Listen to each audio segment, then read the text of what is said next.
네, 반갑습니다. 2교시 우리 시작하도록 하겠습니다. 우리 2교시 마태복음 지금 5장 33절 하고 있어요. 여러분 노트로 98페이지 5장 33절 읽겠습니다. 또 옛사람에게 말한 바 헛맹세를 하지 말고 내 맹세한 것을 주께 지키라 하였다는 것을 너희가 들었으나 나는 너에게 이르노니 3, 4절 도무지 맹세하지 말지니 하늘로도 말라 이는 하나님의 보좌이며 5절 땅으로도 말라 이는 하나님의 발등상이며 예루살렘으로도 말라 이는 큰 임금의 성이며 내 머리로도 말라 이는 내가 한터럭도 희고 검게 할 수 없음이라 오직 너희 말은 옳다 옳다 아니다 아니다 하라 이에서 지나는 것은 악으로 쫓아나느니라. 네, 아멘. 지금 헛맹세, 헛맹세를 하지 말아라 이렇게 말할 때 헛맹세는 거짓맹세 말하는 거예요. 거짓맹세. 이 맹세는 크게 두 가지로 볼 수 있어요. 하나는 법정에서 하는 맹세. 그 법정에서 하는 맹세는 내가 증인으로 재판에 증인으로 나가서 선서를 하는 거죠. 나는 오직 진실만을 말하겠습니다. 이게 맹세거든요. 맹세를 하고 증언을 하는데 문제는 이게 거짓말을 하는 거예요. 법정에 가서 거짓말, 거짓 증언, 헛맹세는 그걸 말하는 거예요. 또 하나는 서원을 하는 거예요. 서원하는 건 내가 이렇게 하겠습니다. 앞으로 하나님께 약속을 하고 이렇게 뭐 하는 건데 그 서원을 해놓고 안 지키면 그게 이제 헛맹세가 되는 거예요. 거짓맹세. 근데 주로 이 법정에서 하는 이 맹세를 염두에 두고 이 말씀을 하시는 걸로 봐요. 왜냐하면 지금 이 마태복음 5장의 내용은 계속해서 10계명의 내용을 가지고 이렇게 예수께서 설명을 하신 거거든요. 출애굽기 20장 13절.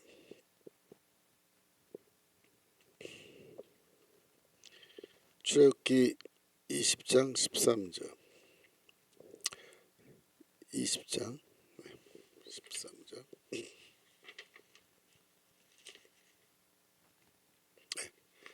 보시면 살인하지 말지니라. 그러니까 마태복음에서 살인하지 말라야 되는 얘기 다 했죠. 그죠? 그러니까 미워하는 것도 살인이다.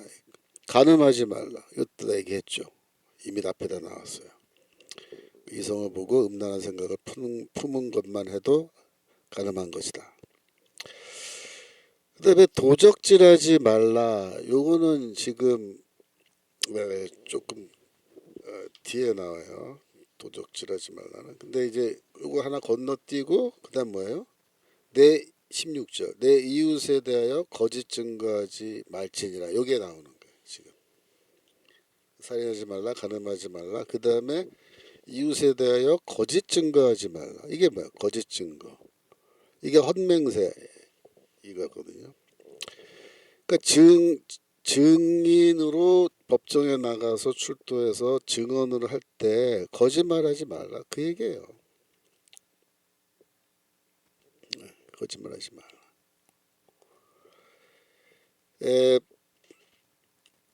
예전에는 그러니까 고대 시대에는요 이 계약 관계 이런 거 상거래할 때 계약 이런 게 문서로 이게 잘 안 돼요.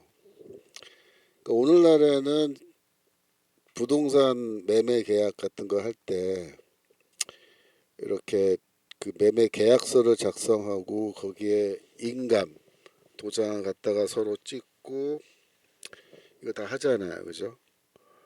그렇게 하고 이제 그 필요하면은 공증 과정도 다 해가지고 그래서 이제 그 뭡니까 등기소 요새는 뭐 등기소라는 게 다 그 동사무소 그쪽에 다 같이 다 있죠. 그래서 거기 가서 다 등록을 한단 말이야. 매매가 이렇게 됐다. 소유권이 A라는 사람에게서 B에게로 넘어갔다. 이게 다 관공서 기록으로 남고 등기가 돼 있고 뭐 이렇게 돼 있으니까 그 소유권 분쟁이라는 게 일어나기 힘들죠. 근데 고대 시대에는 그런 시스템이 없단 말이에요. 그러니까 상거래를 하고 뭐 계약을 맺고 이렇게 해서 문서를 작성할 때 항상 이게 문서보다 더 중요한 게 뭐냐면 물론 문서를 만들 수도 있지만 문서보다 더 중요한 게 증인이에요. 증인. 그 당시에 관습상 증인이 사실은 더 중요하다. 그 증인이 뭐 2명, 3명, 4명 이렇게 입회한 상태에서 상거래 약속을 하고 돈을 주고받고 이렇게 다 한 거예요. 그랬는데 내가 돈을 빌려서 증인 세우고 돈을 빌렸고 내가 또 돈을 갚을 때도 어떻게 갚아요? 증인을 세워서 돈을 갚고 이렇게 해서 이제 채무 관계가 다 끝나는 건데 문제는 이 증인들을 매수할 수 있단 말이에요. 그러니까 거래한 돈의 액수가 크니까 증인들을 매수하면은 돈 주고 매수해서 나는 분명히 갚았는데 이 증인들이 안 갚았다고 이제 거짓말을 하는 거예요. 그 나 돈을 갚았는데도 야 너 왜 돈 안 갚아? 갚았잖아. 언제? 이렇게 증인들 세웠 증인들이 있는데 불러서 물어보자. 증인들 불러서 물어봤더니 안 갚았다고 다 거짓말하는 거예요. 미치는 거죠. 그러면 결국 이 채권자가 나는 채무를 다 갚았는데도 나를 고발을 해서 내가 법정에 끌려가면은 법정에서 재판을 할 때 증인들 그때 누구 섰냐 누구다 불러라 묻는 거예요. 얘가 얘 돈 갚았어? 봤어? 나 아니 못 봤어요. 거짓말. 그러면 어떻게 돼요? 나는 돈을 또 갚아야 되는 거예요. 너무나 억울하죠. 근데 그런 일들이 고대 시대에 사실 비일비재하게 일어났습니다. 비일비재하게 일어났어요. 그 시대의 그 재판의 불이함이라고 하는 거는 이 상상을 뛰어넘어요. 제가 그 증거를 보여드릴게요. 고린도전서 6장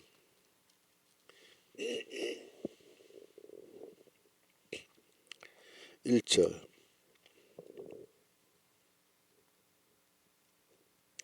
너희 중에 누가 다른 이로 더불어 일이 있는데 구태여 불의한 자들 앞에서 송사하고 성도 앞에서 하지 아니하느냐. 여기서 지금 교회 성도들 간에 뭐 금전적인 문제 때문에 재판정에 같이 가서 피고 원고 이렇게 해가지고 재판하는데 바울이 뭐라고 얘기하냐면은 야 너희 세상 법정 가서 그 재판 받는데 구태여 불의한 자들 앞에서 송사하느냐 이렇게 말이야. 불의한 자들. 그 불의한 자들이 누구예요? 재판관들이에요. 재판관들. 바울이 여기서 재판관들을 대놓고 불의한 자라고 그렇게 부릅니다. 그러면서 6절에서 성도가 세상을 판단할 것은 2절이죠. 6장 2절. 다음 절. 성도가 세상을 판단할 것을 너희가 알지 못하느냐. 그러니까 재림하시고 예수께 재림하시고 최후의 심판이 있을 때 우리가 보좌에 앉아서 이스라엘 12지파를 심판한다 그랬잖아요. 그 똑같은 일이 벌어지는 거예요. 그러면서 너희가 천사를 판단할 것을 알지 못하느냐. 6장 3절. 천사들도 너희가 심판할 거다. 그랬는데 4절이 중요하죠. 그런즉 너희가 세상 사건이 있을 때 교회에서 경히 여김을 받는 자들을 세우느냐. 경히 여김을 받는다라는 게 뭐냐면요. 경멸받는다라는 뜻입니다. 경멸.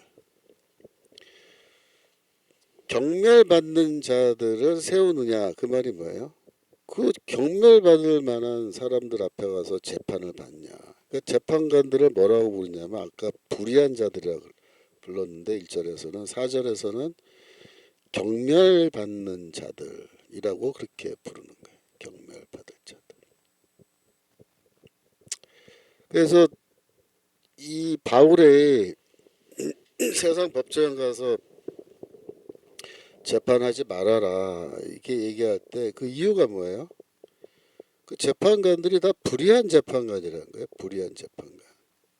교회에서는 재판관 누구 그러면요, 아이 그 정신 나간 놈 이렇게 경멸한다는 거예요. 경멸한다. 나쁜 놈 이렇게. 그 정도로 그 당시에 사법적 정의라는 게 진짜 엉망이었어요. 엉망이었어요. 그나마 이게 그 유대교 법정이고 또 로마인들은 이제 로마 법정이 있잖아요. 근데 로마인들 이방인들은 이제 헬라 법정과 로마 법정으로 가는 건데 그 당시에 그 로마인들의 법 시스템이 이렇게 많이 나쁘진 않았어요. 그러니까 우리가 고대 시대에 로마 시대를 왜 높이 평가하냐면 그 시대 그 로마 법이라는 게 아주 그 당시로선 뛰어난 법이란 말이에요. 로마 법이. 그 재판 시스템도 다 웬만큼 잘 갖춰져 있고 한데도 그런데도 인간의 이 죄, 인간의 이 탐욕과 이 죄 문제 때문에 시스템 아무리 잘 만들어놔도 이건 썩는 거는 시간 문제예요. 금방 문제 생기죠. 그죠? 오늘날 우리가 지금 대통령 계엄령 선포 이후에 지금 80일 지나갔는데 80일 동안에 우리가 대한민국이 이렇게 문제 많은 나라였어 라는 거를 구체적으로 깨닫게 되는데 그 중에 제일 많이 알게 된 게 사법부의 문제죠. 사법부.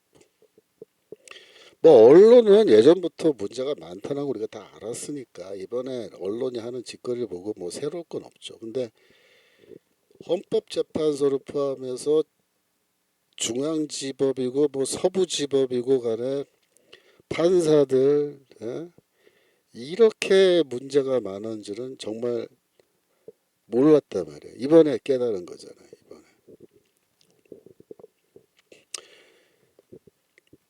그 재판정에서 거짓 증언하는 거는 이건 뭐 민주당 측 증인들 이번에 재판소 나와서 증인하는 거 보세요.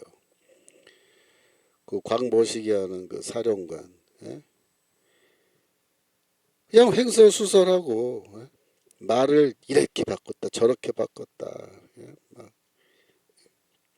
막 곽종근이죠. 곽종근 특수전 사령관 별 3개짜리라는 인간이 요원을 끌어내라 그랬다 인원을 끌어내라 그랬다가 또 의원을 끌어내라 그랬다가 그게 뭐 왔다 갔다 하면서 여기선 이 말 저기선 저 말.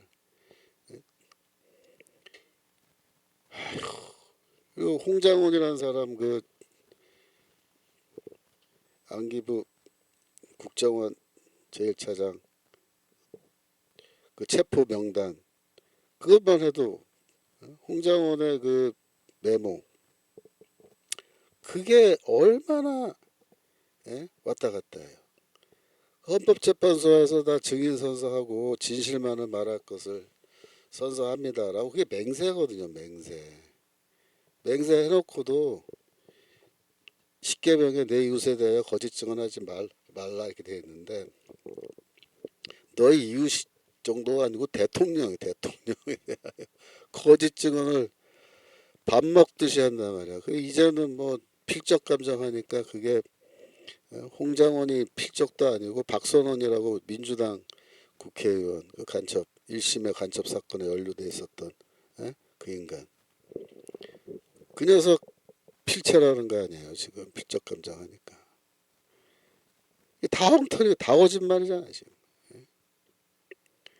그러니까 그 시대나 지금이나 이 사법 시스템 뭐 우리나라 사법 시스템이 외국 뭐 미국 유럽과 비교했을 때 이렇게 나쁜 시스템은 아닌데 문제는 뭐냐면 인간들이 문제인 거예요. 인간들이 와서 그냥 다 거짓 증언하고 이렇게 하는데, 그러면 재판관들이 분별력 있게 했어야 되는 거 아니에요. 예를 들면 홍장원의 그 메모가 계속 누가 쓴 건지 모르고 자기가 썼다, 뭐 누가 써줬다, 왔다 갔다 하면 그 저 경희대 허영 교수 말처럼 그 당장에 필적 감정을 들어갔어야 된다는 거예요. 헌법재판소에서. 그래갖고 법원에서 이걸 밝혀서 야 이거 네 필적이 아니잖아. 이걸 얘기해서 그 증거를 효력 없으므로 그다음에 너는 이 헌법재판소에 가서 거짓 증언했다. 그걸로 처벌하고 이거 다 해야 되는 거예요. 그래야 이게 정상적인 법원이잖아요. 근데 이 헌법재판관이라는 것들이 전부 다 그 우리법 연구회 소속, 뭐 국제인권법 연구회 소속, 뭐 김명수가 대법원장 할 때 임명한 사람들 뭐 할 거 없이 전부 다 앉아가지고서는 이념적으로 다 왼쪽에 치우쳐가지고 재판의 공정성은 관심도 없고 오로지 대통령 탄핵을 해야 된다라는 유리한 증언들만 증거 채택하겠습니다. 증거 채택하겠습니다. 내가 보고 있으니까 정말 아휴 진짜 어디 그냥 옛날에 젊었을 때 같았으면요 진짜 저 어디 뭐 정말 불이라도 질러버리고 싶은 그런 한심한 짓거리들. 그들 이 문명 이 G10에 G7 G10에 들어가는 이 초인류 국가 대한민국에서 그런 엉터리 짓거리를 온 국민이 다 그거 결국 녹화된 거 다 보고 있는데 얼굴에 가죽이 두꺼워도 유분수지 그걸 그렇게 무시하고 지네들 멋대로 지금까지 한단 말이에요. 그러니까 이 인간들이 진짜 철면피한 거야. 이 좌파들 거짓말하는 것들은 뭐 그 거짓말을 두둔하는 건 말할 것도 없고. 그 시대나 지금이나 인간들은 저기 이 정화 목사님 말이 맞아요. 사탄의 자식이야, 사탄의 자식들. 뱀의 자녀들이고 사탄의 자녀들이지. 이게 정상적인 인간으로 보기도 힘들어. 하는 짓거리나 생각하는 게 다 사탄의 생각과 사탄의 행위를만 하고 있는. 예수께서도 그 당시에 그런 문제들 보고 너무 어이가 없으니까 결국 뭐라고 하시냐면요. 이 맹세 자체를 하지 말라 그래. 맹세 자체를 하지 말라. 그게 법정에서 묻는 거예요. 유대교 법정에서 그 증인한테 너 이 사람이 돈 갚는 거 정말 못 봤어? 아, 못 봤습니다. 확실해? 재판관이 물으니까 뭐라 그러냐면 내가 하늘을 놓고 맹세합니다. 네, 하늘을 놓고. 또 뭐라고 해요? 제가 예루살렘을 놓고 맹세합니다. 이렇게 하는. 그러니까 하나님께서 하늘에서 그런 얘기를 듣고 보고 계시는데 역겹다 이거 역겹다. 듣기 역겨우니까 이제는 아예 그런 말을 하지를 마라. 하지를 마라. 맹세 같은 말. 뭘 놓고 맹세하면서 거짓말하고 그런 거. 그러면서 뭐라 그러냐면 오직 너희 말은 옳다 옳다 아니다 아니다 하라. 이에서 지나는 것은 악으로부터 나느니라. 그렇게 말씀하세요. 무슨 말이냐면은 하나님 앉아 계신 곳 예루살렘 성전 그런 걸 놓고 맹세하지 말고 그냥 네 아니요 그렇게만 대답해라. 너 봤어? 아니요. 안 갚았어? 이 사람이 돈 안 갚았어? 네. 물론 거짓말을 하게 하는 거죠. 거짓말 해도 좋은데 제발 하나님 보호자를 놓고 뭐 예루살렘을 놓고 땅으로 놓고 맹세하면서 거짓말을 그렇게 뻔뻔스럽게 하지는 말아라 그 얘기. 진짜 어이가 없죠. 지금 이렇게 말씀을 읽으면서 우리가 봐도 어이가 없는데 그게 사실은 우리 모습이에요. 우리 모습. 우리가 보고 있는 게 지금 그걸 보고 있는 거야. 지난 80일 동안. 이제 3월 15일 날 헌법재판소에서 판결 나오는데 두고 봅시다. 진짜 어떤 판결 나오는지. 그래서 이 레위기 19장 11절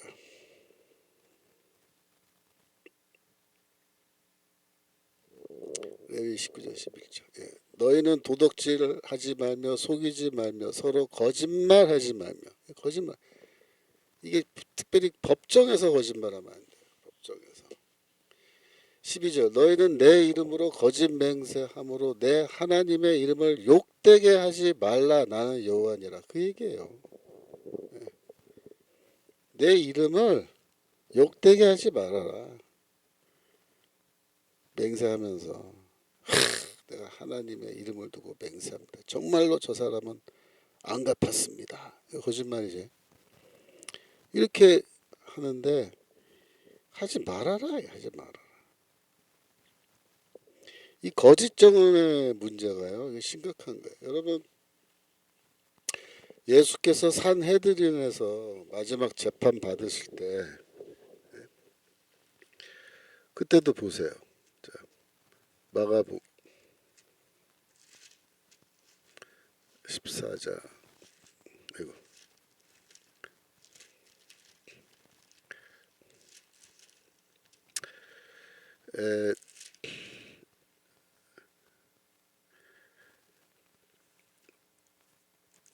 마가복음 14장 몇 절이냐면은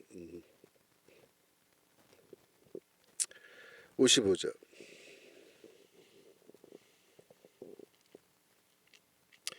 대제사장들과 온 공회가 예수를 죽이려고 그를 칠 증거를 찾되 얻지 못하니 56절 이는 예수를 쳐서 거짓 증언하는 자가 많으나 그 증거가 서로 합하지 못함이니라 이렇게 돼 있어요. 보세요. 55절 다시 봐봐요. 거기 봐봐. 그러니까 지금 우리나라 헌법재판소가 우리 대통령을 죽이려고 탄핵하려고 그를 칠 증거를 찾는데 그죠? 여기서는 얻지 못했다 그랬어요. 무슨 말이냐면은 이 유대교 법에 두세 사람의 증언이 일치해야 그 증언이 유효해요. 그러니까 한 사람의 증언으로는 이게 안 돼요. 두세 사람이라 해야 돼요. 복수의 증언이 일치해야 돼요. 그 사람들이 말하는 게 똑같아야 돼요. 그러면은 그 증언은 합법적인 증거로 채택돼요. 근데 예수를 고발하는데 예수에 대한 고발이 증인들이 하는 말이 다 달라. 다 달라. 이놈은 이 말하고 저놈은 저 말하고 달라. 그래서 증거가 합하지 못해서 57절 봐봐요. 예? 그래서 어떤 사람들이 일어나 예수를 쳐서 거짓 증거하여 이르되 그죠? 거짓 증거한다 그랬죠. 그러니까 이게 다 말이 일치가 안 되니까 그래서 55절 그 증거를 얻지 못한 거야. 유죄 판결을 내려야 되겠는데 증인들의 증언이 일치하지 않으니까 율법에 따르면 그거는 합법적인 증거로 인정 못하게 돼 있으니까 그 재판이 진행이 안 되는 거예요.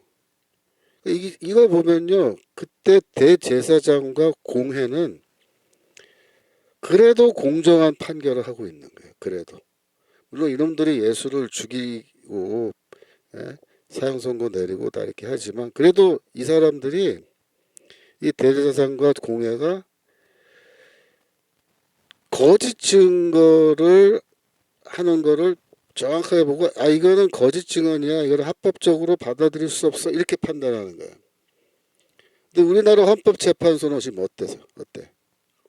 예? 아니 뻔히 와서 거짓말을 하고 대통령 측 변호인들이 이거는 증거로 받아들이기 힘들다. 이거 예? 내용이 증언이 왔다 갔다 한다. 이거는 합법적 증거 아니다. 그렇게까지 주장하는데 문영배가 뭐라 그래? 저희는 검찰에서 넘겨온 조서를 합법적 증거로 채택합니다. 그리고 끝나요. 그 증인들이 헌법재판소에 온 증인들이 검찰에 가서 말한 것과 재판장에서 말하는 게 일치하지 않는 거예요. 지금. 그래서 대통령 측 변호사들이 이거 문제 있다. 그런데 2020년에 개정된 형사소송법에 의하면 그 똑같은 증인이 검찰에서 말한 것과 법정에서 말한 게 서로 다르게 증언할 경우에는 검찰에서 말한 거는 무효로 처리되고 법정에서 말하는 것만 유효한 증거로 인정되게끔 그렇게 법이 바뀌어 있단 말이에요. 근데 헌재 재판관들이 그걸 무시하는 거예요. 아닙니다. 그거는 형사소송법이고 이거는 헌법재판이기 때문에 저희가 따로 세운 기준에 따라서 결정합니다. 우리는 검찰에서 넘어온 증거를 증거 효력이 있는 것으로 인정합니다. 그러는 거예요. 그게 형사소송법 위반인데 말이 안 되잖아요. 그거를 변호사들이 대통령 측 변호인들이 지적을 하고 얘기해도 이놈들이 안 받아들이다가 나중에 뭐라 그랬어요. 문영배가 이거 흔들면서 이거 내가 쓴 거 아니고 TF팀이 써준 대로 하는 거고 지금 여기 8명 판사들이 이게 TF팀이 써준 거 그거 다 읽고 다 동의해서 우리가 지금 진행하는 거라고 지가 지 입으로 실토를 해버렸잖아. 이게 무슨 말이야. 거기 앉아있는 8명이 문영배가 말한 것처럼 검찰 조서와 증인들의 신문을 통해서 법정에서 말하는 게 서로 다른데도 일치하지 않는데도 검찰에서 말한 것을 증거로 채택하기로 다 합의했다 우리는. 그 얘기를 하는 거예요. 그러니까 8명이 다 나쁜 놈들인 거야. 다 엉터리인 거야 지금. 그런 어마어마한 짓들을 공개적으로 한다. 공개적으로. 마가복음 14장 55절 다시 보세요. 최소한 예수를 십자가에 못 박은 그 유대교 법정도 그렇게는 안 했어요. 거짓 증거를 증거로 채택 안 했다니까요, 얘네들은. 근데 오늘날의 대한민국의 헌법재판소는 쉽게 말하면 뭐야? 거짓 증거예요, 거짓 증거. 검찰에서는 이렇게 말하고 재판장 와서는 다르게 얘기한다고 똑같은 사람이. 그럼 어떻게 검찰 쪽의 증언을 합법적인 증거로 인정할 수 있어요? 한 사람이 말이 왔다 갔다 하는데 이건 두 사람도 아니고 한 사람의 말이 예? 본인 말이 그걸 어떻게 증거로 채택해요? 그러니까 이 사람들이 대체 무슨 생각을 가지고 거기 앉아서 재판을 하고 있는지 뻔한 거죠. 이를 악물고 대통령 탄핵하고 인용하려고 지금 그런 거예요. 그러니까 우리가 지금 여러 가지 증거들이 지금 계속 터져 나오면서 지금 헌법재판소가 대통령을 탄핵할 수 있는 근거. 그러니까 제일 중요한 게 국회에서 의원들을 끌어내고 국회의 그 활동을 막았다, 못하게 막았다라는 거. 그거. 누구누구를 체포해서 어디로 끌고 가서 신문하려고 했다. 뭐 이런 거. 그걸로 이제 내란죄로 엮은 건데 그게 지금 다 그냥 엉터리라는 게 뾰록이 나버린 거죠. 네. 하여튼 지금 그래서 이거를 저는 그렇게 생각해요. 우리가 이제 그 만약에 대통령이 직무 복귀하고 대통령은 지금 뭐 헌법 개정하시겠다고 지금 벌써 얘기를 꺼내셨는데 물론 헌법 개정도 이제 하게 되면 해야 되겠죠. 하지만 에, 단기적으로 우리가 좀 손을 봐야 할 사안들이 있어요. 단기적으로. 장기적으로 손을 봐야 할 사안이 있고 예를 들어서 뭐 헌법재판소 시스템을 바꾸고 선거관리위원회 시스템 바꾸는 거 이런 거 좀 장기적인 과제고 단기적으로는 뭘 해야 되냐면 이 문영배 같은 사람 이런 사람들 이거 다 직권남용으로 다 고발해서 저 저기 옷 다 벗겨버리고 깜빵에 집어넣어버려야 돼요. 자기가 지금 헌법재판소장 권한 대행인데 자기가 갖고 있는 권한 안에 있는 게 아니라 권한 밖에 있는 일들을 지금 계속한 거예요. 형사소송법 그대로 돼 있는데 그거 무시하고 아닙니다. 시한이 지났습니다. 하면서 항의 안 받고 아닙니다. 우리는 검찰에서 넘겨온 조서를 효력 있는 증거로 인정합니다. 그런 권한 밖에 있는 짓거리 하는 거. 지가 무슨 뭐 법 위에 있는 인간이? 법이 이렇게 돼 있으면 지도 법을 지켜야지. 그런 걸 전형적으로 이 권한 남용이라 그러냐? 권한 남용한 거라고. 박근혜 대통령도 권한 남용으로 탄핵돼서 저기 깜빵 갔어요. 문영배 너라고 안 갈 것 같냐? 아이고. 그래서 문영배 이런 놈들은 다 저기 권한 남용으로 고발 조치해야 되고요. 그다음에 홍장원이 뭐 박선훈이 이런 놈들은 다 내란죄로 고발해서 저거 다 그 해야 됩니다. 수사해서 저거 다 법정에 세워야 됩니다. 그래서 지금 단기적으로 손봐야 될 놈들 리스트를 우리가 만들어서 손을 봐야 돼요. 우리가 광화문에 모여서 대통령 탄핵 무효 이제 외치는데 만약에 복귀하시면 그 다음부터는 탄핵 무효 얘기할 필요 없잖아요. 그 다음부터 뭐 해야 돼요? 누구 권한 남용으로 고발해서 저거 당장 처벌하라. 그러니까 박성훈이 홍장원 이런 놈들은 바로 체포해야 돼요. 그 다음에 오동훈이 공수처장 그죠? 이것도 다 권한 남용에 해당되는 거고 그 다음에 공문서 위조면 뭐 거의 걸릴 수 있는 범죄 그 항목이 많아요. 다 그거 다 걸어가지고 다 고발 때려놔야 돼요. 그래서 다 재판장에 세워서 수사해서 철저하게 그 과정 다 밝히고 필처가 일치하는지 그거 다시 한번 다 법정에서 확인해가지고 만약에 기다 그러면 다 내란죄로 기소해서 다 사형시켜버려야 돼 진짜. 두 번 다시 이런 일이 없으려면 이런 놈들을 사형시켜버려야 돼. 그래야 이런 일이 두 번 다시 아니라.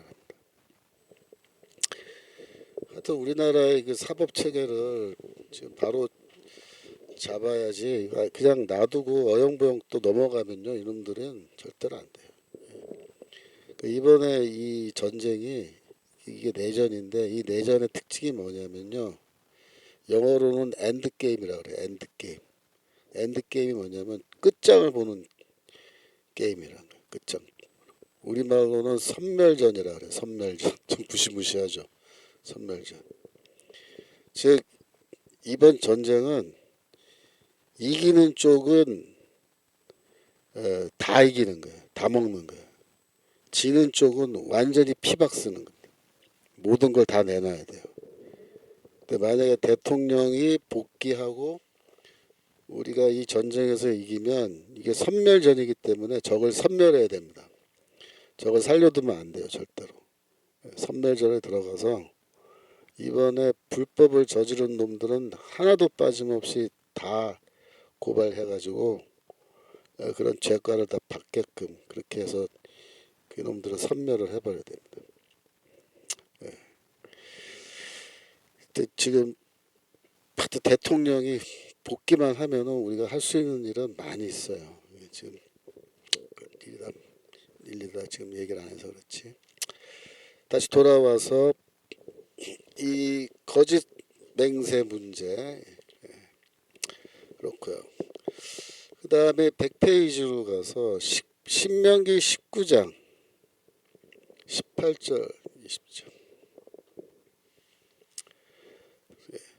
재판장은 자세히 사실하여 그 증인이 위증인이라 그 형제를 거짓으로 모함한 것이 판명되거든 그가 그 형제에게 행하려고 꾀한 대로 그에게 행하여 너희 중에서 악을 제하라. 이거 제가 이 노트 만든 거는 예전에 만들었거든요. 작년에 계엄령 떨어지기 전에 만든 거예요. 근데 만들어 놓고 지금 다시 보니까 이거 계엄령이랑 딱딱 맞아떨어진 지금 상황이라. 그 재판장은 뭘 해야 돼요? 그 증인이 증언을 하는데 그 증언이 사실인지 거짓인지를 조사하고 판별해야 됩니다. 그렇잖아요. 그 누가 판별해요, 그거를. 증인이 와서 거짓말하는 거를. 그 재판장은 증인이 하는 말을 유심히 듣고 이놈이 지금 여기서는 이 말 저기서는 저 말 했던 말을 지금 뒤집고 뭐 신빙성 없는 얘기를 또 자꾸 늘어놓고 그러면은 의심을 해야죠. 의심. 그래서 너 지금 말하는 게 매우 의심스러운데 예? 예를 들면은 필적 감정 한번 해야겠다. 결정 와서 필적 감정 하면 되잖아. 근데 안 하잖아. 얘들이. 그래서 그 거짓 증언을 사실 누가 책임지고 막아야 되냐면 재판관들이 막아야 돼요. 재판관들이. 우리나라 지금 문영배 같은 놈은 지가 오히려 불법을 하고 이걸 밝히질 않단 말이에요. 멍청해서 그런 건지 아니면 의도적으로 그런 건지 뻔하죠. 의도적인 거죠. 21절 내 눈이 궁휼히 보지 말라 생명은 생명으로 눈은 눈으로 이는 이로 손은 손으로 발은 발로니라. 이거를 라틴어로 렉스 탈리오니스라 그래요.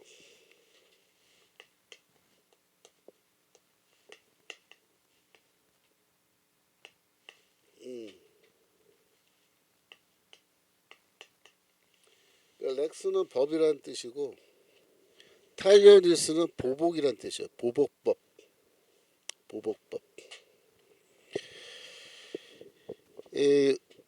오늘날에는 보복법이라는 것이 많이 사라지고 없습니다. 왜냐하면 이제 사법 제도가 있고 형법, 민법 다 있기 때문에 법에 따라서 처벌하지 피해자와 가해자가 서로 치고받고 싸우고 눈에는 눈, 이에는 이 이런 식으로 보복하지 않죠. 못하게 돼 있죠. 보복은 오히려.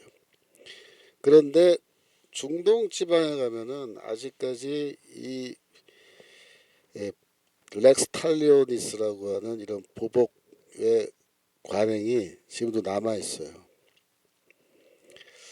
그래서 이 부족 사회, 특별히 부족 사회에서 A 부족과 B 부족이 있는데 예를 들면 A 부족의 청년이 B 부족의 어떤 그 처녀를 납치해서 뭐 강간을 했다. 예를 들어서 그런 일이 발생하잖아요. 그러면 B 부족에 있는 청년들이 A 부족에 쳐들어가요. 밤에 칼 들고 몽둥이 들고 그래가지고 그 나쁜 짓 한 놈 그 놈을 밤에 찾아내서 심한 경우에 죽여버립니다. 근데 그렇게 할 때 거기 경찰이 있거든요. 이슬람 국가에 다 경찰이 있거든요. 근데 경찰이 그런 경우에 수사를 안 합니다. 내버려둬요. 왜? 그게 관습법이기 때문에. 이쪽 부족이 저쪽 부족에게 악행을 저질렀을 때 저쪽 부족 사람들이 이쪽 부족의 그 나쁜 짓을 한 범죄자죠. 그 범죄자를 법정에 고발하지 않고 자기들이 바로 처단을 해버려요. 린치라 그러죠. 린치. 사적으로 보복하는 거. 근데 그거를 내버려둬요. 근데 이제 그 린치를 할 때 원칙이 뭐냐면 눈에는 눈, 이에는 이 그런 거예요. 그놈이 행한 만큼 그에 해당하는 만큼 벌을 주는 거예요. 그래서 심한 경우에는 그러니까 이게 명예가 걸려 있는 사안이거든요. 부족에 그럴 경우에는 거의 뭐 사형에 해당하는 거죠.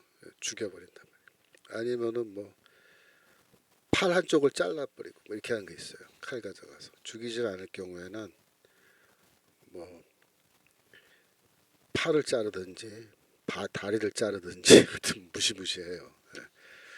잘라버려요. 이렇게 이런 식으로.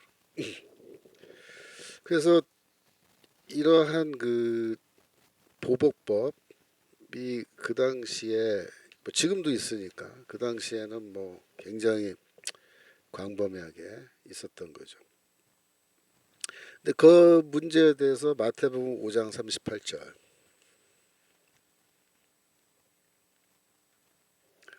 마태복음 5장 38절 또 눈은 눈으로 이는 이로 갚으라 하였다는 것을 너희가 들었으나 그러니까 눈에는 눈 이에는 이 아까 신명기 19장 봤잖아요. 그게 출애굽기에도 나와요. 출애굽기 20장 출애굽기 21장 23절 출애굽기 21장 23절 그러나 다른 해가 있으면 갑대 생명은 생명으로 눈은 눈으로 이는 이로 손은 손으로 발은 발로 데운 것은 댐으로 상하게 한 것은 상하고 때린 것은 때림으로 갚을지니라. 한 사람이 그 남종의 눈이나 여종의 한 눈을 쳐서 상하게 하면 그 눈 대신에 그를 놓을 것이며 그죠? 그 남종이 한 이나 여종의 한 이를 쳐서 빠뜨리면 그 대신에 그를 놓을지니라. 소가 남자나 여자를 받아서 죽이면 그 소는 반드시 돌에 맞아 죽을 것이요 고기는 먹지 말 것이며 임자는 형벌을 면하리라. 그래가지고 이게 하여튼 민사법이 복잡하게 돼 있어요. 그래서 기본적으로 원칙은 피해받은 만큼 보상받는 게 아니라 피해받은 만큼 보복할 수 있다. 이게 돼 있어요. 피해받은 만큼 보복할 수 있다. 레위기 24장 19절 이것도 민사법에 해당하는 건데 사람이 만일 그 이웃을 상하였으면 그 행한 대로 그에게 행할 것이니 파상은 파상으로 눈은 눈으로 이는 이로 갚을지라. 남에게 손상을 입힌 대로 그에게 그렇게 할 것이며 그래서 이게 뭐 물론 이제 피해를 입혔을 때 돈으로 변상을 하는 그런 시스템도 물론 율법에 있지만 기본적인 원칙은 피해를 당한 만큼 네가 그에게 가해할 수 있다.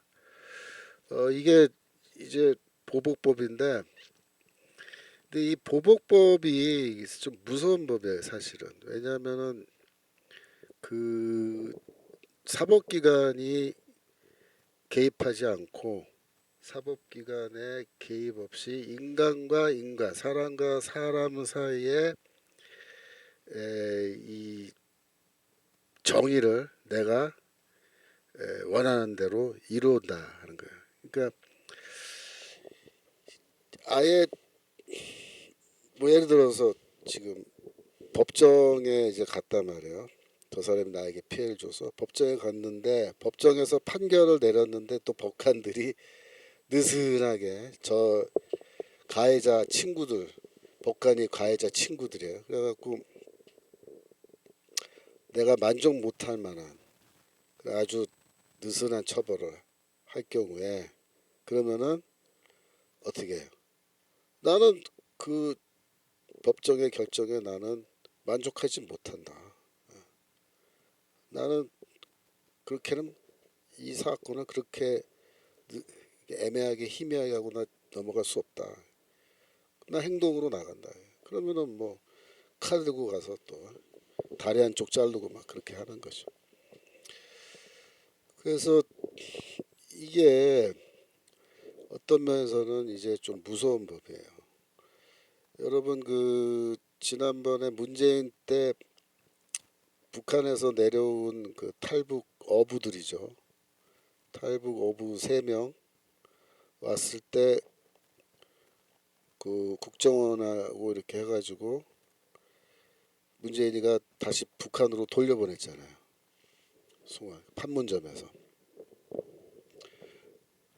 왜 돌려보냈어요? 북한 측에서 그 탈출해서 남한으로 온 어부들이 뭐 살인범들이다 뭐 이래가지고 우리한테 돌려보내라. 그러니까 돌려보낸 거야. 그러니까 그 말을 어떻게 믿냐 말이야. 그 말을. 북한이 그럼도 탈북했는데 살인범들이니까 돌려보내라. 그거는 사실 그 당시 정황상 믿기 어려운 주장이기 때문에 그걸 돌려보내면 안 돼요. 근데 결국 돌려보내는데 판문점에서 그 묶어가지고 강제로 보내니까 나중에 그 사람들이 안 가려고 거기서 막 발부둥 치고 막 소리 지르고 근데 결국 북한으로 넘겨졌잖아요. 그러니까 어떻게 됐어요? 그 사람들에 대한 뉴스가 얼마 전에 나왔는데 2달 동안 고문당했대. 2달 동안 고문. 얼마나 심한 고문 당했겠어요. 탈북자 3명. 그 2달 동안 막 이 별의별 고문 다 하고 그, 그 잔인한 거죠. 그 잔인하게 다 고문하고 그 다음에 처형해서 죽였대요. 3명 다. 그 넘겨줄 때 이미 걔네들은 죽은 목숨이죠 물론.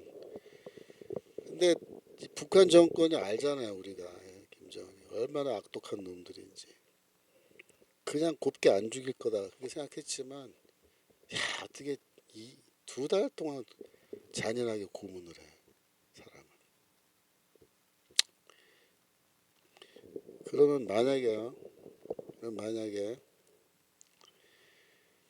그 탈북자들 가족이 이제 통일돼서 남한에 내려와서 문재인 어디 있어 이 자식 나와라 문재인 우리 아들이 우리 오빠가 혹은 내 동생이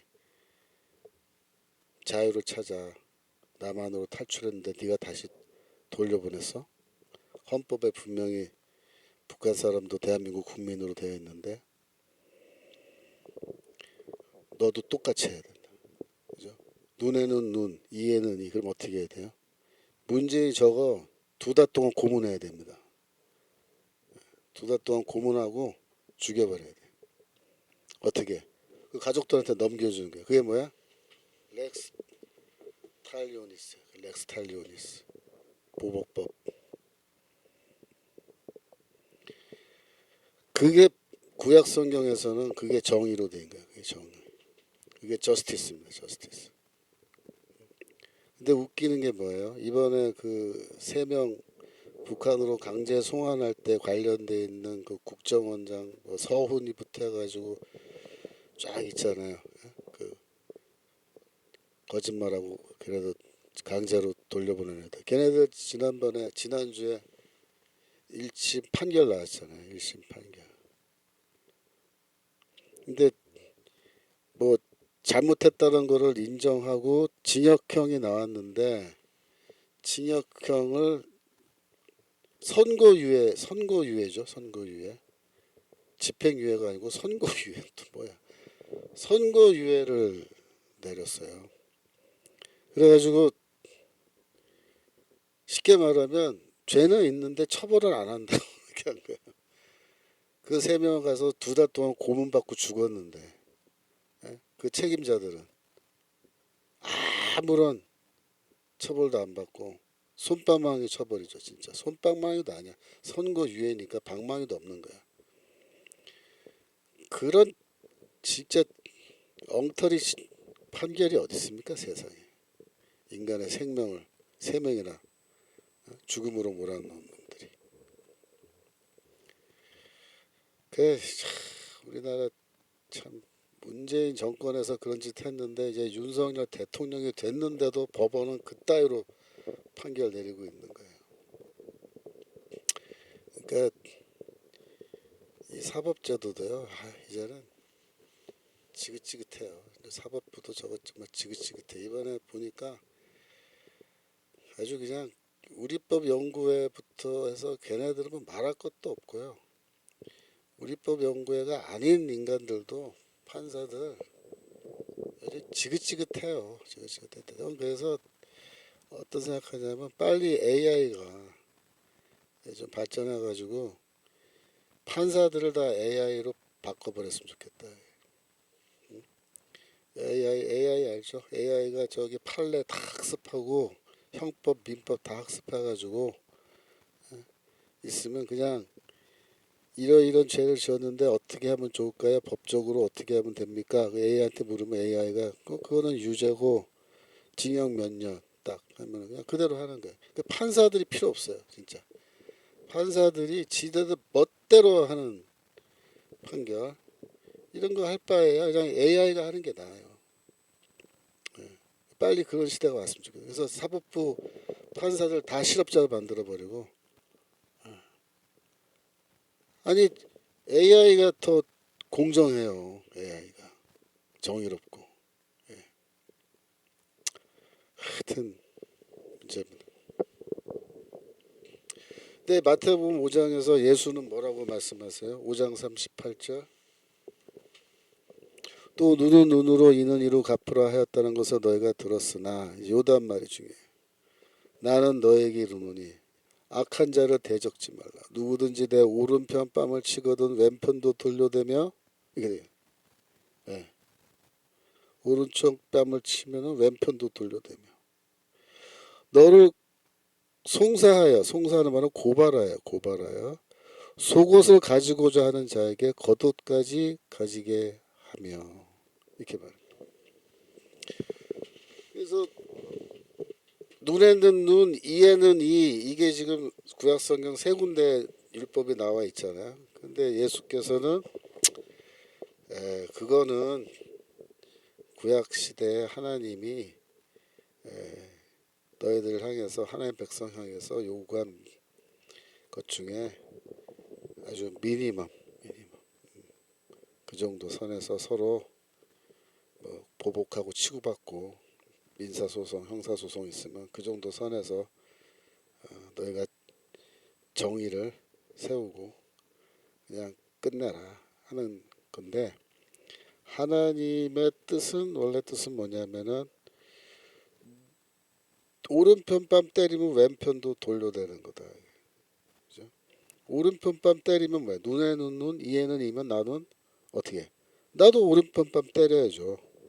예, 서로 때리는 거야. 때리는 거. 뺨 때리고.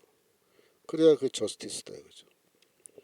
근데 그렇게 하지 말아라. 오른편 뺨 때리면 왼편도 그냥 돌려대라.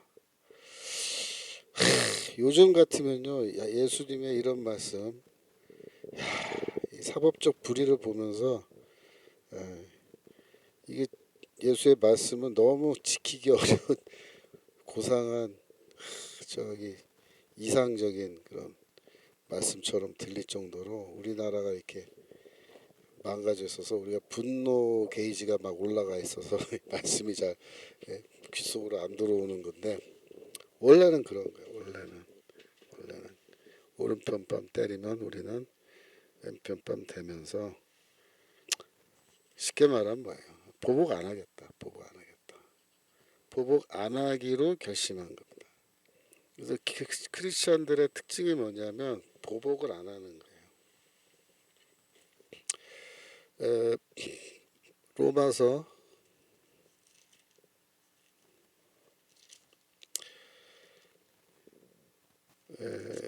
로마서 12장 17절 로마서 12장 17절 아무에게도 악으로 악을 갚지 말고 이게 그 말이에요. 상대방이 너 따기 때리면 너는 같이 따기 때려. 눈에는 눈, 이에는 이. 근데 바울도 그리스도도 그렇게 하지 말라는 거예요. 모든 사람 앞에서 선한 일을 도모하라. 할 수 있거든 너희로서는 모든 사람으로 더불어 평화하라. 19절 내 사랑하는 자들아 너희가 친히 원수를 갚지 말고. 이게 뭐예요? 이거 보복법 렉스탈리오네스. 네가 직접 보복하는 거 그거는 이제 안 된다 이거야. 보복 금지다 이거. 보복 금지. 너희가 친히 원수를 갚지 말고 진노하심에 맡기라. 기록되었으되 원수 갚는 것이 내게 있으니 내가 갚으리라고 주께서 말씀하시니라. 그래서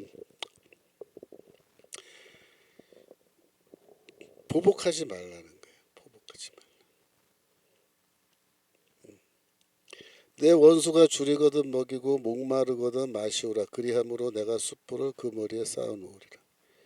그렇죠? 원수가 줄이거든 먹이고 마셔라. 그래서 악에게 지지 말고 선으로 악을 이기라. 이렇게 말합니다. 이게 이제 아주 이상적인 우리 기독교인의 윤리 겁니다. 예, 그 엔게디 하나님 트럼프는 성경대로 안 하네.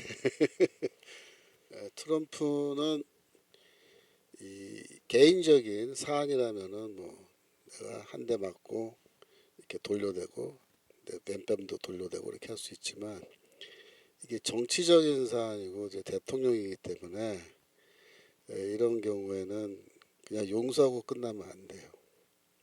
공적인 위치에서는. 그래서 지금 그동안에 바이든 행정부 때 행해졌던 수많은 뭐 잘못된 예산 집행 이런 거 지금 다 드러내고 그래서 지금 문제가 뭐가 문제였는지 다 얘기하고 바로 잡고 이렇게 하는 건데 우리도 그렇게 사실 해야 됩니다. 예를 들면은 뭐 우리가 윤석열 대통령 복귀했다 그래서 그 공수처장 다 용서하고 뭐 박선원이도 용서하고 그렇게 해야 되느냐? 그건 아니에요. 내 개인적으로 뭐 나하고 원수진 사람은 내가 해준 거지만 우리나라는 지금 이 정치적인 원칙 특별히 이거 법정에서 이거 거짓 증언하고 대통령을 내란죄로 몰아서 저기 제거하려고 한 이런 죄 이건 철저하게 따져서 죄를 물어서 처벌받게 해야 됩니다. 그래야 법치주의가 다시 되살아나는 거예요. 우리나라 법치주의까지 무너져 버리면 갈 데가 없어요. 근데 지금 법치주의가 거의 다 무너졌단 말이에요. 지금 다시 세워야 되는데 어떻게 세우냐? 그렇게 다시 세워나가야 돼. 잘못한 놈들부터 처벌해가면서. 자, 그래서 지금 마태복음 5장 40절 거기부터 마태복음 5장 40절 그 부분부터 이제 그 보복법을 넘어서서 여기서는 이제 송사를 해서 고발을 해서 속옷을 가져간다. 이거는 뭐예요? 거짓 증언. 근데 이게 도둑질이야 사실은. 도둑질을 합법적으로 하는 거예요. 법정에서. 이렇게 할 경우에 거짓 증언을 동원하여 나의 것을 빼앗는 사람에게도 어떻게 해요? 속옷뿐만 아니라 겉옷까지 가지게 하라. 이렇게 하는 거예요. 가지게 하라. 41절 누구든지 억지로 오리를 가게 하거든 그 사람과 심리를 동행하고 그러니까 억지로 나를 먼 길을 가게 만드는다라는 건 뭐겠어요? 그 시대는 이제 그 우리말로 하면은 공력이나 부역이라 그러죠. 공력. 그러니까 이제 조선 시대의 국민이 국가에 대해서 책임지는 게 뭐냐면은 세금도 내야 되지만은 1년에 며칠 동안은 국가가 나를 징발해서 국가가 시키는 일을 내가 해줘야 되는 의무도 있는 거예요. 공력이라 그래요. 공력. 예를 들면은 그 시대에는 도로를 닦아야 된다. 그러면은 오늘날에는 세금으로 건설회사에다가 돈 주고 야 도로 닦아 하지만 그때는 건설회사 그런 게 없으니까 백성들을 차출하는 거예요. 차출. 해가지고 강제로 여기 도로 닦아. 그럼 내가 농사 짓다가 말고 가서 도로 닦아야 돼요. 그러니까 중국에서는 야 너 가서 만리장성 쌓아. 그럼 가서 만리장성 쌓는 거예요. 똑같이. 그러니까 1년에 며칠은 국가가 시키는 공역을 내가 해주게 돼 있단 말이에요. 그게 더 확장되면은 군 복무까지 포함되는 건데 이제 그때는 상비군이라는 개념이 없을 경우에 없으니까 국가가 이제 너 가서 싸워 그러면 가서 싸우는 거예요. 군복 입고.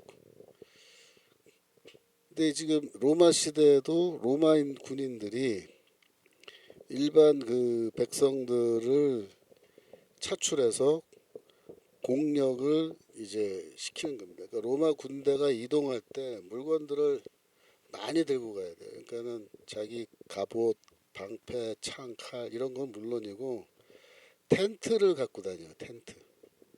왜냐면 잠을 자야 되니까 가서 텐트도 가져가야죠. 그 다음에 밥을 해 먹어야 되잖아요. 그러니까는 밥솥이랑 식량 이런 것도 다 들고 다녀야 되는데 그런 거를 이제 군인들이 다 들고 다니려 그러니까 이제 물건이 많죠, 그죠? 그러니까 이제 그 당나귀 이런 거를 동원해서 당나귀에다가 싣기도 하고 어떨 땐 수레에다가 얹어서 이제 바퀴 달린 수레에 얹어서 끌고 가기도 하고 그렇게 하는데 그렇게 할 때 군인들이 자기들이 힘드니까 백성들 차출해서 그거 운반시키는 거예요. 그래서 너 이거 들고 저기까지 가자. 몇 킬로 이거 옮겨라. 그러면 이제 옮겨야 되는 거죠. 억지로. 그죠? 이렇게 할 때 그거를 더 해줘라. 더 해줘라.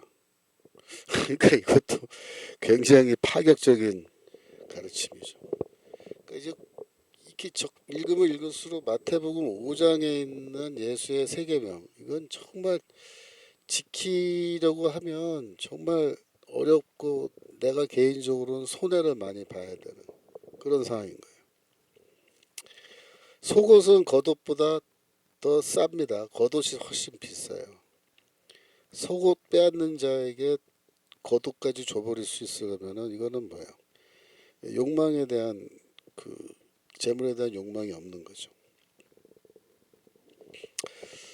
그래서 이런 거는 어떻게 보면은 문자적으로 우리가 해석할 수도 있지만은 어떤 거는 좀 이런 거는 어떤 의미에서는 이제 비유라고도 볼 수 있어요. 42절에 내게 구하는 자에게 주며 내게 꾸고자 하는 자에게 거절하지 말라. 다 그냥 줘라. 줘라. 마태복음 6장 19절 거기에 보면은 너희를 위하여 보물을 땅에 쌓아두지 말라. 거기는 좀과 동록이 해하며 도적이 구멍을 뚫고 도적질하느니라. 오직 너희를 위하여 보물을 하늘에 쌓아두라. 거기는 좀이나 동록이 해하지 못하며 도적이 구멍을 뚫지도 못하고 도적질도 못하느니라. 그래서 이 하늘의 재물을 쌓는 방법은 뭐예요? 한마디로 구제예요. 구제. 그러니까 만약에 돈 많은 사람이 내 속옷까지 뺏어간다 그러면 그거는 좀 말이 안 되죠. 근데 이제 정말 어려운 사람이 있어서 내 속옷을 강제로 어떻게 해보려고 하면은 가난한 사람 겉옷까지 벗어줘라 그런 얘기고 구하는 자에게 주고 꾸고자 하는 자에게 거절하지 말라. 그건 다 구제에 대한 거잖아요. 그래서 이 재물에 대한 가르침입니다. 재물 도둑질하지 말라 해서 이제 시작을 해가지고 뭐뭐 하지 말라 해서 뭐뭐 하라로 가는 거예요. 뭐뭐 하라. 보물을 하늘에 쌓으라. 그 말은 뭐야? 그 은행 구자에다가 쌓는 게 아니고 하늘에 쌓으려면은 그 가난한 자 구제하는 데 쓴다. 21절 내 보물이 있는 그곳에 내 마음도 있느니라. 그러면서 24절로 내려가서 한 사람이 두 주인을 섬기지 못할 것이 혹 이를 미워하며 저를 사랑하거나 혹 이를 중히 여기며 저를 경히 여김이라. 너희가 하나님과 재물을 겸하여 섬기지 못하느니라 라고 할 때 노트 102페이지입니다. 102페이지 거기에 재물이라는 말이 헬라어로 맘모나스란 말이야. 맘모나스라는 말이 맘몬이라는 말에서 유래하는 건데, 맘몬은 아람어로 재물의 신이라 그래요. 재물의 신. 그래서 하나님과 재물의 신을 함께 겸하여 섬기지 못한다. 그렇게 돼 있어요. 그러면서 공중에 26절 공중의 새를 보다 심지도 않고 거두지도 않고, 지난주에 우리 읽었었던 거죠. 그래서 이 내일 일을 염려하지 말라라고 하는 말까지 나오는데, 다시 위로 올라가서 하나님과 재물을 겸하여, 거기 24절 겸하여 섬기지 못한다. 요 말씀이 이 좌파들이 굉장히 좋아하는 구절이었어요. 지금도 좋아했겠지만, 이게 왜 그러냐면은 여기서 맘몬이란 말, 재물, 맘몬이란 말에서 맘모니즘이라는 영어 단어가 나오고, 그 맘모니즘을 뭐라고 번역했냐면요, 물질 지상주의 이렇게 번역을 한 거예요. 물질 지상주의. 그러니까 하나님과 재물을 겸하여 섬기지 못한다. 그거를 하나님과 물질 지상주의를 겸하여 섬기지 못한다. 이렇게 할 때 그 물질 지상주의는 뭐냐? 자본주의다 이렇게 말하는 거예요. 자본주의. 그래서 하나님과 결국 뭐야? 자본주의를 겸하여 섬기지 못한다. 이렇게 해석을 해서 가르쳤어요. 그러면 자본주의와 하나님을 겸하여 섬기지 못하면 어떻게 해야 돼요? 하나님을 믿는 우리는 자본주의를 무너뜨려야 된다. 이렇게 되는 거예요. 자본주의 무너뜨리고 나서 뭘 어떻게 할 거냐? 사회주의 공산주의 해야 된다. 왜? 사회주의 공산주의는 맘모니즘이 아니다. 물질지상주의가 아니다. 자본주의는 물질지상주의다. 이렇게 교회에서 설교하고 가르쳤어요.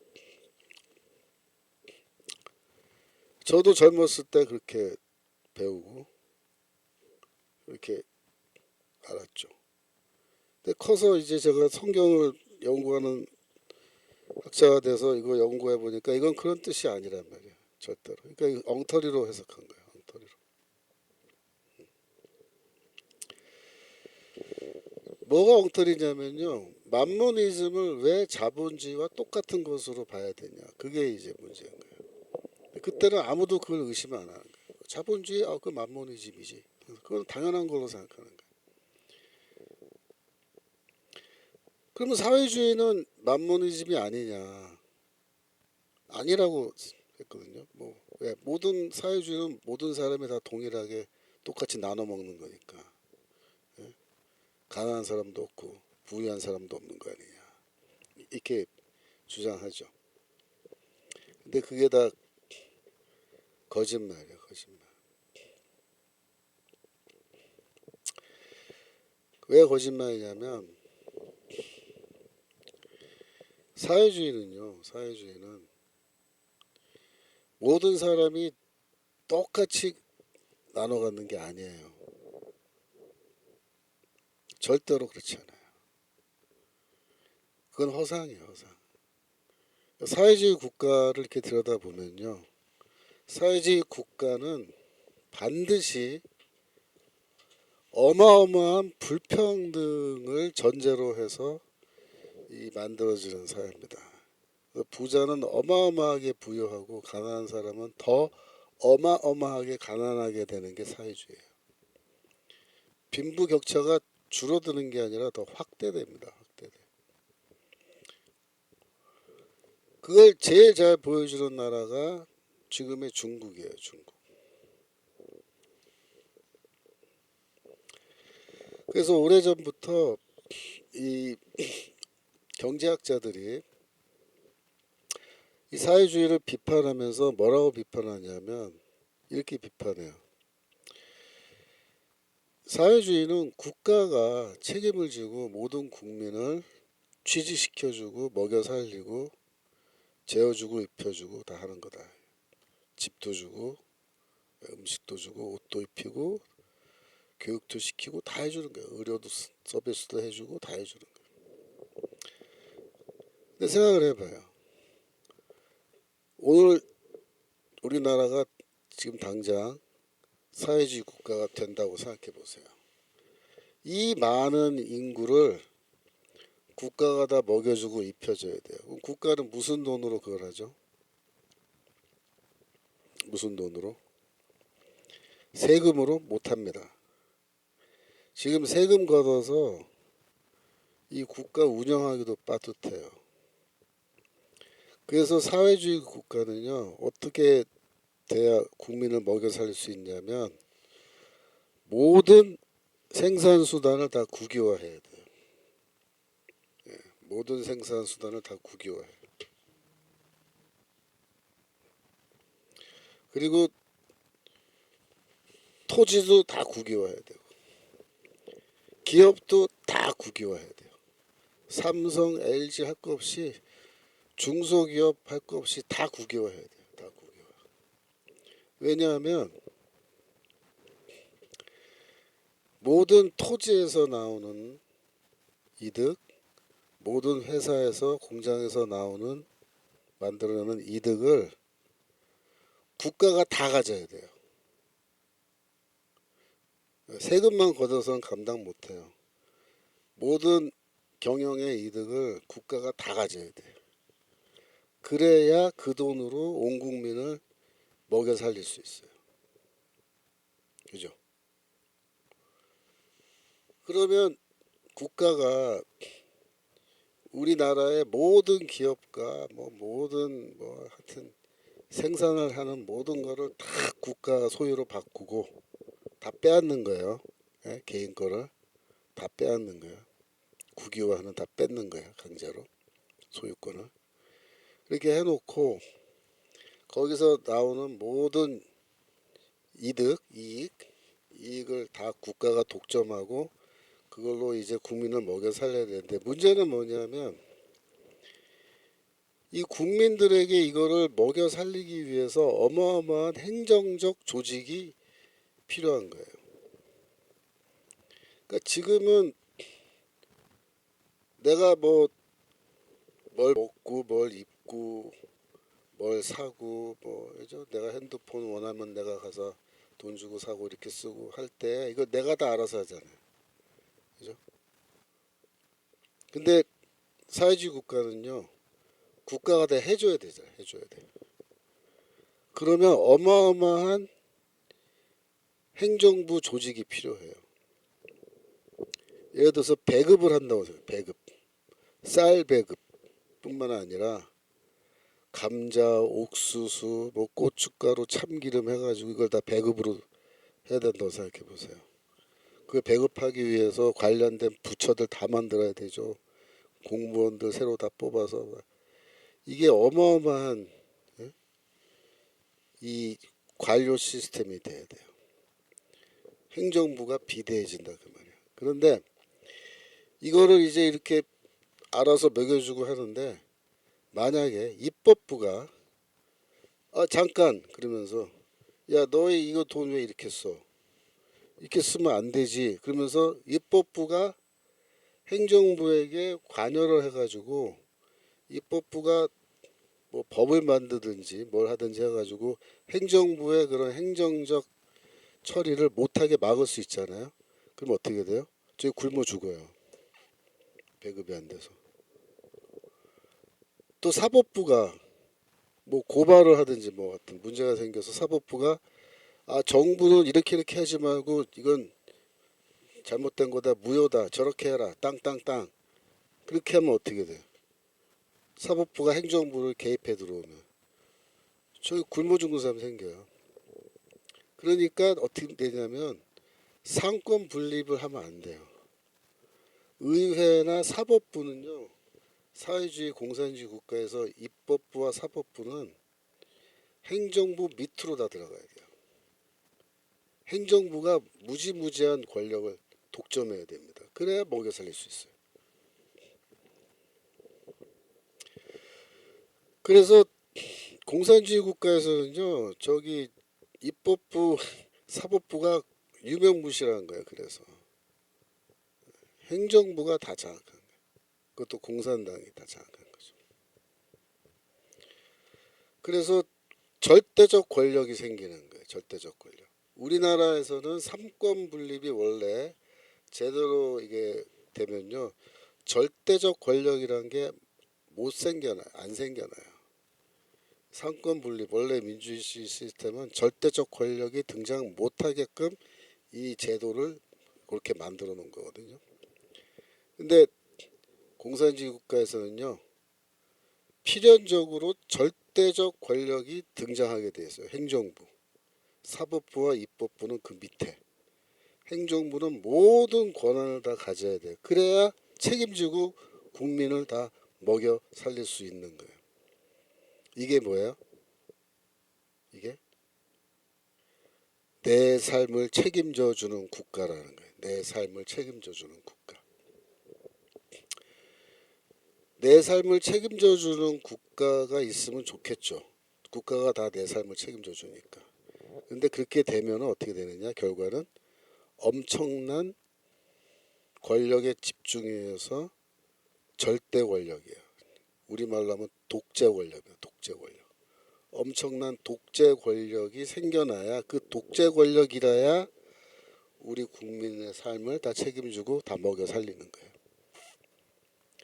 그러면 그 엄청난 독재 정권이, 절대 권력이 등장하면은 한 개인이 내가 인생을 살아가면서 국가 향해서, 야, 이건 좀 이렇게 하면 안 되는 거 아니야? 국가가 이러면 곤란하지, 이러면서 국가를 비판할 수 있어요? 한 개인이 국가를 비판 못해요. 왜 못해요? 국가가 널 먹여 살리고 있는데 네가 뭐 잘났다고 네가 국가에 대해서 이래라 저래라 잔소리야, 이렇게 되는 거예요.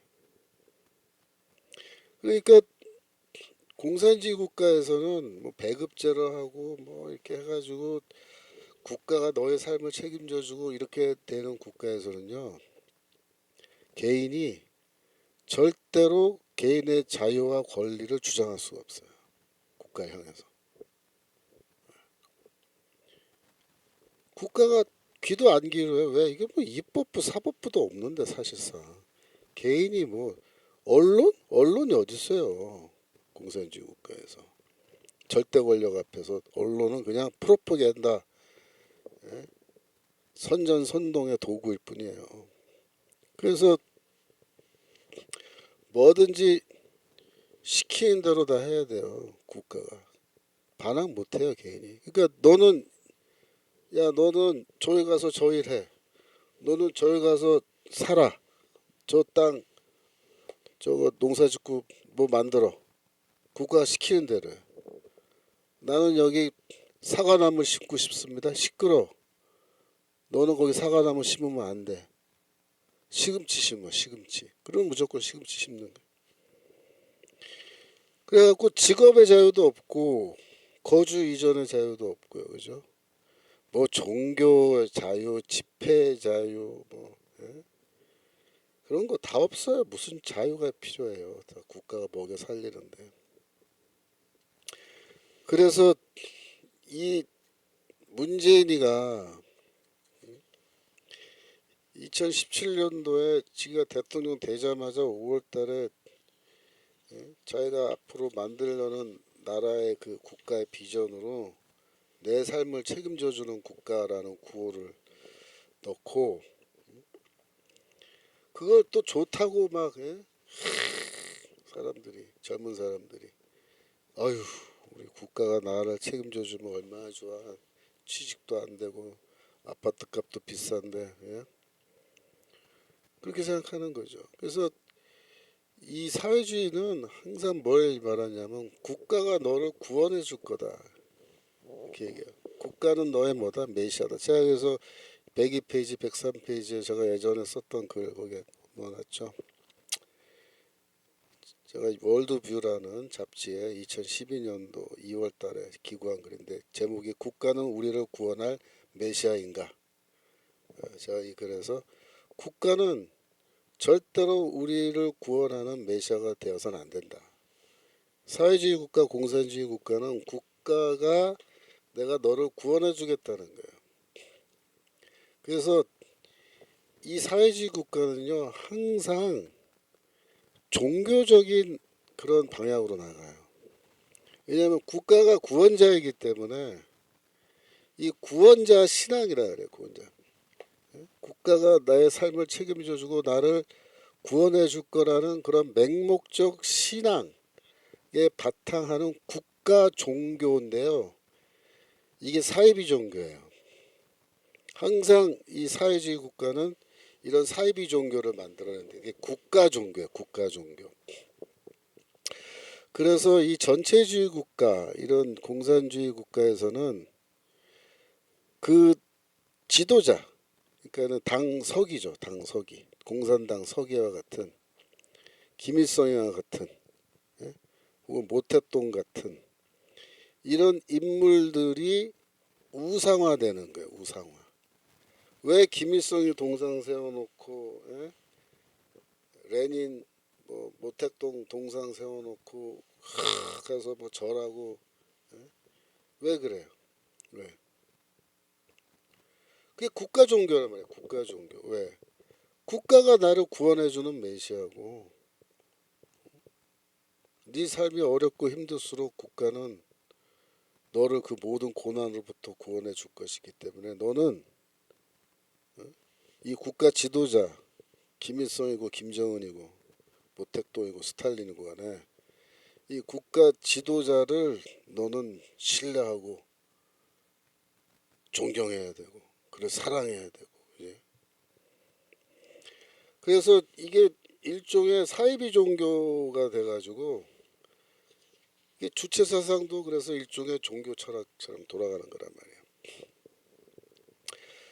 그래서 전체주의 이념 자체는 항상 종교성을 띠고 있고 이런 사회주의 국가는요. 그래서 참된 종교를 싫어해요. 참된 종교는 뭐예요? 기독교 이런 거 기독교. 왜 싫어요? 기독교는 개인을 말하거든. 개인. 전체를 말하는 게 아니라 개인을 말하고 개인의 믿음에 따라서 구원받고 집단적으로 구원받는 게 아니야. 우리는 개인의 각자의 신앙에 따라 구원받고 각자의 삶은 내일 일을 염려하지 말라라는 이 예수의 말씀처럼 내 삶은 내가 책임지면서 사는데 하나님의 주시는 그 능력 안에서 내가 내 스스로 내 삶을 헤쳐나가는 그런 삶을 사는 거예요. 그래서 진짜 맘모니즘, 배금주의는 뭐냐면요. 이 사회주의예요. 사회주의. 사회주의가 왜 배금주의냐면 사회주의는 국가가 내 지갑에 매달 돈을 꽂아 넣어주는 거예요. 돈을. 그죠? 내 생활비, 내 주거비. 그죠? 다 국가가 주는 건데 그냥 돈이거든. 국가가 나를 먹여주고 입혀주고 재워주고 공부도 시켜주고 의료 서비스 다 해주고 다 공짜잖아요. 여기선 그게 다 돈인데 거꾸로 말하면 뭐야? 그게 다 돈이에요. 돈. 내 주머니에 다 돈 꽂아주는 거예요. 그래서 공짜로 돈 꽂아주는 거예요. 무상으로. 무상으로. 그래서 사회주의는요. 왜 사람들이 왜 좋아해요? 이게 돈을 준단 말이에요. 돈을 줘. 근데 반면에 자본주의는 돈을 줘요? 안 줘요. 자본주의 돈 안 줘요. 내가 취직해야 되고 죽어라고 일해야지 월급 받아요. 국가가 뭐 해줘요? 자본주의에서 국가는요 자본주의에서 치안 이런 것만 해주고 네 재산권과 네 생명을 보호해주는 역할, 그런 것밖에 안 해주는 거예요 원래 자본주의 국가는. 그리고 자본주의 국가는 오히려 우리한테 뭘 요구해요? 세금 내라 그래. 세금은 꼭 꼬박꼬박 다 내야 돼요. 국가에 향해서. 우리는 국가가 우리한테 돈을 꽂아주는 게 아니고 우리가 국가에게 국가 운영비를 다 내주는 거예요. 근데 자본주의가 무슨 배금주의예요? 에? 자본주의가 무슨 배금주의냐고. 내가 열심히 일해서 내가 월급 받고, 그죠? 세금 내고 살아가는 것 뿐이죠. 거기 뭐가 배금이 있어? 근데 사회주의는요 처음부터 끝까지 배금이에요. 배금.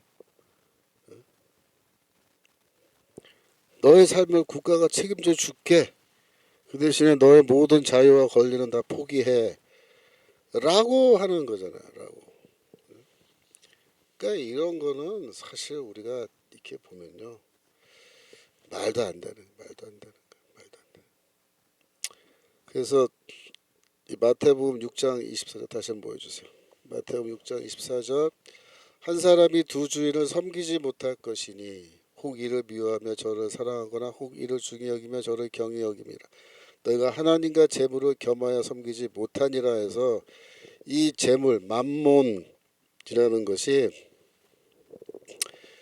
맘모니즘, 물질 지상주의. 그래서 이게 곧 자본주의.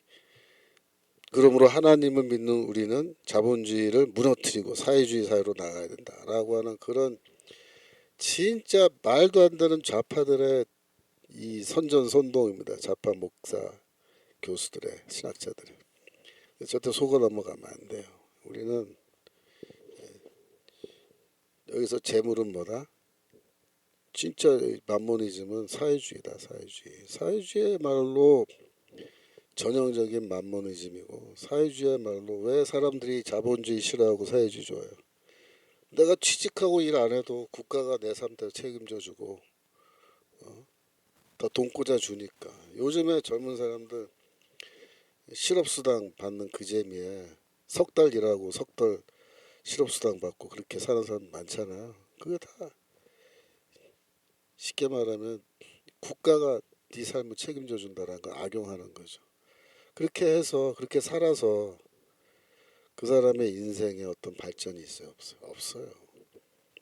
국가에 의존하는 삶, 국가에 의존하면 할수록 전체주의 국가가 등장하고 우리의 자유와 권리는 사라져 간다라는 걸 우리가 분명하게 깨달아야 됩니다. 그래서 우리가 지금 윤석열 대통령을 지키고 하여튼 지금 민주당의 이 미친놈들은 끝까지 사회주의 하겠다고 지금 몸부림을 치는 놈들이기 때문에 우리가 대통령을 지키지 않으면 그렇게 되는 거예요. 그래서 우리가 하나님과 재물을 겸하여 섬기지 못한다. 사회주의가 되면요 하나님을 섬기기 힘들어요. 종교 자도 없어지고 그런 거예요. 지금 이 말씀을 우리가 듣고 하여튼 3월 1일에는 다 같이 나가서 우리가 싸워야 되고 이 싸움 겨울 내내 지금 80일 동안 싸워왔는데 하여튼 지칠 법도 한데 우리가 그래도 지치면 안 돼요. 끝까지 이를 악물고 우리가 이 싸움을 더 싸워서 끝장을 봐야 됩니다. 아까 선멸전이래. 선멸전 엔드게임 적을 다 선멸하는 데까지 가야 됩니다. 자 기도하고 마치겠습니다. 하나님 아버지 말씀을 왜곡하여서 마치 기독교 신앙은 자본주의와 양립할 수 없으며 사회주의를 하는 것이야말로 하나님의 말씀대로 사는 거라고 착각하는 그런 목사들이 거짓 선동이 있고 그런 신학자들의 거짓 해석이 있는데 주여 이런 잘못된 해석과 가르침이 이 땅에서 속히 사라지게 하여 주시고 오직 하나님의 말씀이 제대로 우리가 해석하고 이해되고 믿는 그날이 속히 오도록 도와주옵소서. 우리 윤석열 대통령 직무에 복귀할 수 있도록 도와주시고 직무에 복귀한 이후에 정말 이 나라를 흔든 내란 세력들을 다 섬멸할 수 있는 데까지 저희가 나아갈 수 있도록 주여 힘을 더하여 주옵소서. 감사드리며 예수 그리스도 이름으로 기도합나이다. 아멘. 네, 수고하셨습니다. 다음 주에 또 공부하겠습니다. 안녕히 계세요.